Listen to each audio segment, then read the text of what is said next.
नमस्कार दोस्तों, स्वागत है आपका हमारे YouTube चैनल बायो गुरु पर। आज हम 10th साइंस चैप्टर 6 जिसका नाम है रासायनिक अभिक्रिया एवं उत्प्रेरक का पार्ट 5 पढ़ेंगे। इसमें हम पढ़ेंगे सक्रियता श्रेणी, यानी जो क्रियाशीलता के आधार पर जो श्रेणी विभाजित की जाती है तत्वों की, उसे हम क्या कहते हैं, सक्रियता श्रेणी। आज हम पढ़ेंगे कि सक्रियता श्रेणी यानी किसकी क्रियाशीलता अधिक होती है और किसकी क्रियाशीलता कम होती है। हमने पार्ट 3 में पढ़ा था विस्थापन और द्विविस्थापन अभिक्रिया में। उसमें हमने पढ़ा था कि एक पदार्थ का अणु है या फिर एक पदार्थ का जो परमाणु है वो दूसरे यौगिक के परमाणु को विस्थापित कर देता है। जैसे हमने द्विविस्थापन अभिक्रिया में पढ़ा था, विस्थापन और द्विविस्थापन अभिक्रिया में पढ़ा था कि एक परमाणु दूसरे परमाणु को विस्थापित कर देता है और उसके स्थान पर खुद जुड़ जाता है। उसमें हमने किसका उदाहरण लिया था, जैसे CuSO4 के नीले विलयन में हम Zn धातु डालते हैं। ये CuSO4 का नीला विलयन है, इसमें Zn धातु डालते हैं तो Zn की जो क्रियाशीलता होती है वो Cu से अधिक होती है। ये हमने पिछली वीडियो में बात की थी। ये Zn है, अब ये इसके साथ क्रिया करेगा तो ZnSO4 का निर्माण करेगा और उसके साथ ही Cu धातु अवक्षेपित हो जाएगी, यानी जो CuSO4 का जो नीला विलयन है वो अवक्षेपित हो जाएगा और किस में बदल जाएगा, Cu धातु में बदल जाएगा।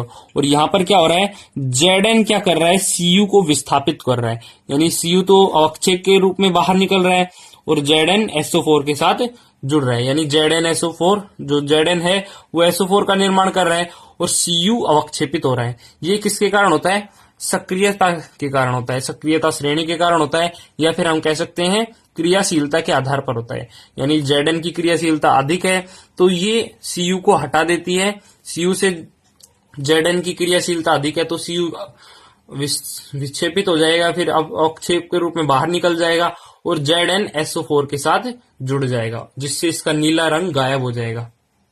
ये सब हम पिछली वीडियो में पढ़ चुके हैं विस्थापन और द्विविस्थापन अभिक्रिया में, कि एक पदार्थ जो है वो दूसरे पदार्थ के परमाणु को किस प्रकार अवक्षेपित करता है। आज हम सक्रियता श्रेणी के बारे में पढ़ेंगे, यानी क्रियाशीलता के आधार पर जो श्रेणी विभाजित होती है, जिसमें कुछ तत्व क्रियाशीलता के आधार पर ऊपर होते हैं और कुछ तत्व नीचे होते हैं। तो उन्हें पढ़ेंगे और उनको याद करने की एक ट्रिक। पहले हम इसे याद करने की ट्रिक जान लेते हैं कि इसको याद कैसे करें। यानी सक्रियता श्रेणी को याद करने की ट्रिक है, काना का मगज लोहा सीसा है, कॉपर हैजी चांदी सोना। एक बार फिर से रिपीट कर लेते हैं, काना का मगज लोहा सीसा है, कॉपर हैजी चांदी सोना। तो इसे याद कैसे करेंगे, इसमें काना से हो गया का ना, यानी के और ना से हो गया Na, और का से क्या हो गया Ca, मग से हो गया Mg यानी मैग्नीशियम, जैसे हो गया जिंक धातु, लोहा यानी फेरस Fe, सीसा Pb, सीसा को हम Pb से दर्शाते हैं, इसका प्रतीक Pb होता है से हो गया हाइड्रोजन। तो यहाँ पर आपको याद रखना है कि जो हाइड्रोजन है, जहां पर ये दो वाक्य अलग होता है, ये दोनों वाक्य अलग होते हैं, वो हमने अलग पेन से दर्शाया है।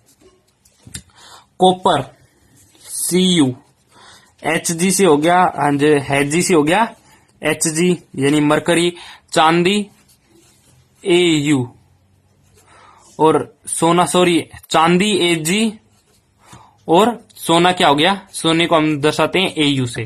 तो इसके प्रतीक ऐसे हो गए, काना से हो गया K और Na, का से हो गया Ca, मग से हो गया Mg, और जै से हो गया जिंक, लोहा से हो गया फेरस, सीसा से Pb, है से हो गया हाइड्रोजन, कॉपर से हो गया Cu धातु, Hg से Hg मरकरी, चांदी से हो गया Ag,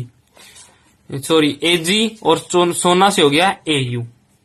तो इसे याद कैसे रखेंगे, ये तो हो गया इसको याद रखने की ट्रिक, यानी ये सीरियल वाइज हो गए। अब इसमें जो है यानी जो दोनों वाक्य अलग हो रहे हैं, जहां से H से हाइड्रोजन से, ये होता है मध्यम में, यानी ये इसकी ना तो क्रियाशीलता अधिक होती है, यानी ये ना तो किसी के साथ क्रिया करता है और ना किसी के साथ क्रिया करने देता है। ये केवल उत्प्रेरक की उपस्थिति में और जो उच्च ताप और दाब होते हैं उसकी उपस्थिति में किसी धातु या अधातु के साथ क्रिया कर सकती है, फिर यौगिक के साथ क्रिया कर सकती है।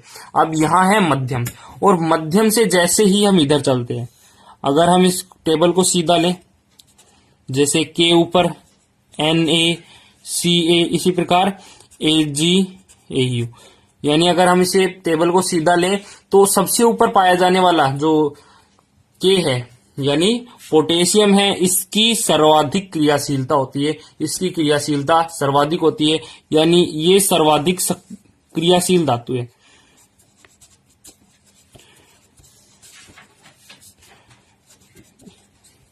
यानी जब हाइड्रोजन से हम ऊपर चलेंगे, यहाँ पर बीच में हाइड्रोजन पाया जाएगा, हाइड्रोजन से ऊपर चलेंगे तो सक्रियता जो है वो बढ़ेगी, और जब हाइड्रोजन से नीचे चलेंगे तो सक्रियता कम होगी।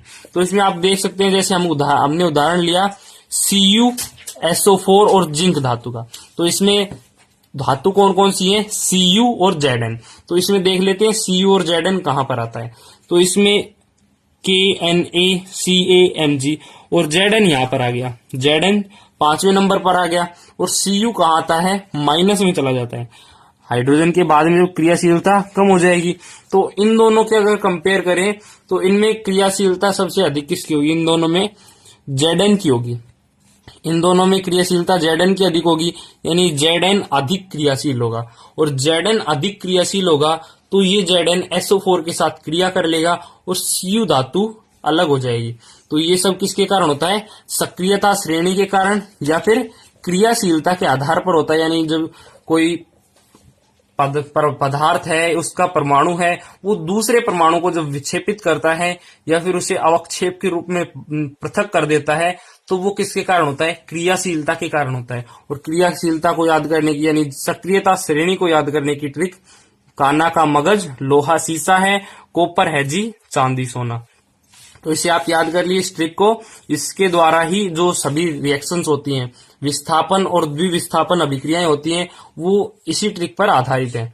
यानी जो क्रियाशीलता होती है उन पर आधारित है। उनके कारण ही समझ में आएगा कि आपको कि कोई एक पदार्थ का परमाणु है वो दूसरे पदार्थ के परमाणु को क्यों अवक्षेपित कर रहा है, यानी उसको अलग क्यों कर रहा है।